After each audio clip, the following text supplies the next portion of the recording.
Let's talk some about whether monopolistic competition is better or worse than perfect competition. It turns out that the analysis is complicated and a definitive judgment is difficult. The reason is that monopolistic competition has both advantages and disadvantages. Let's start with the disadvantages. First, price is greater than marginal cost. This means that monopolistic competition creates deadweight loss. We can show that in our graph. There's quantity, there's dollars, average total cost. We're on marginal cost through like that. Let's talk about a firm in long run equilibrium. So the demand curve will be touching the average total cost curve. There's quantity 100, let's say, and we know that marginal cost must intersect marginal revenue directly below that point. Let's say that marginal cost here is something like $5, and the price the firm is charging is something like $20. Well, in this case, we see obviously here that price is equal to 20 is greater than marginal cost, which equals 5. That means the value of another unit of output is greater than the marginal cost of producing it, and our economic welfare would increase if output rose. In fact, as long as price is above marginal cost, we can increase economic welfare. The socially efficient quantity is where the demand intersects marginal cost. Let's say that's a quantity of, say, 130. The area bounded by the demand curve, the marginal cost curve, between the profit maximizing quantity and the socially efficient quantity, SEQ, is the deadweight loss created when the firm charges price above marginal cost. Second bad thing, we have excess capacity in the long run, which means we have excess cost. Let's go back again and look at our monopolistic competitor. There's quantity, there's dollars, there's average total cost, there's my demand curve, big dot theory, marginal cost, and let's see, we go down like that.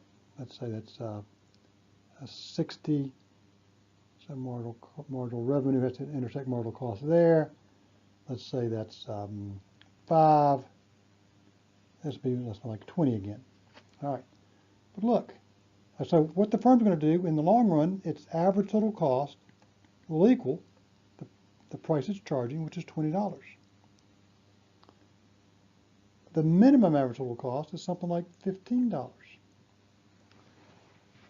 Perfect competition produces at this minimum point. Monopolistic competition produces at a point to the left of the minimum point on the average total cost curve. So our costs are higher than they need to be. We could produce this output at $15 per unit. In monopolistic competition, we're going to produce it at $20 per unit because the demand curve has a negative slope. Finally, product differentiation leads to advertising, and advertising can be wasteful. Think about all the ads you see, and what are these ads really creating? Advertising can make demand more elastic, can make demand, less elastic, and make us less sensitive to price. If that happens, the difference between price and marginal cost increases, and the deadweight loss increases. And finally, critics charge that advertising can create artificial demands for goods and services.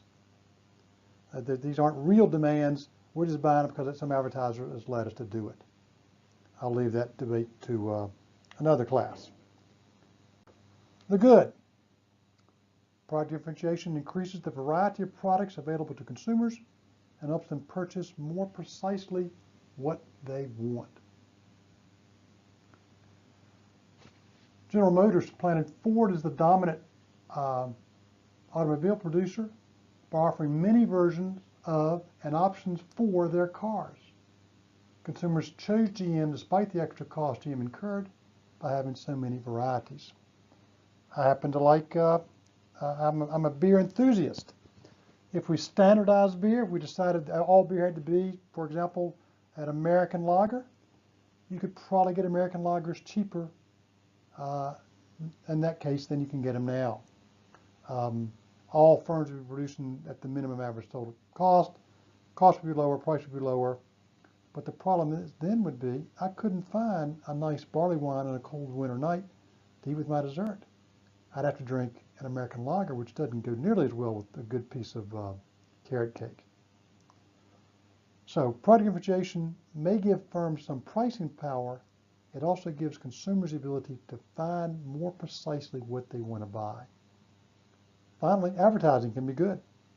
Advertising can reduce the information cost to consumers pay to learn about products.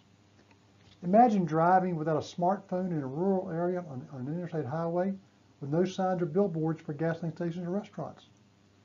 You would have a difficult time deciding where to exit for food, gasoline, or to pit stop. Advertising makes it easier for consumers to find sellers charging low prices. Studies show that prices paid by consumers increase when governments ban advertising by retailers. And finally, advertising may signal quality to consumers. This is, this is a debated claim, perhaps the best way to put it.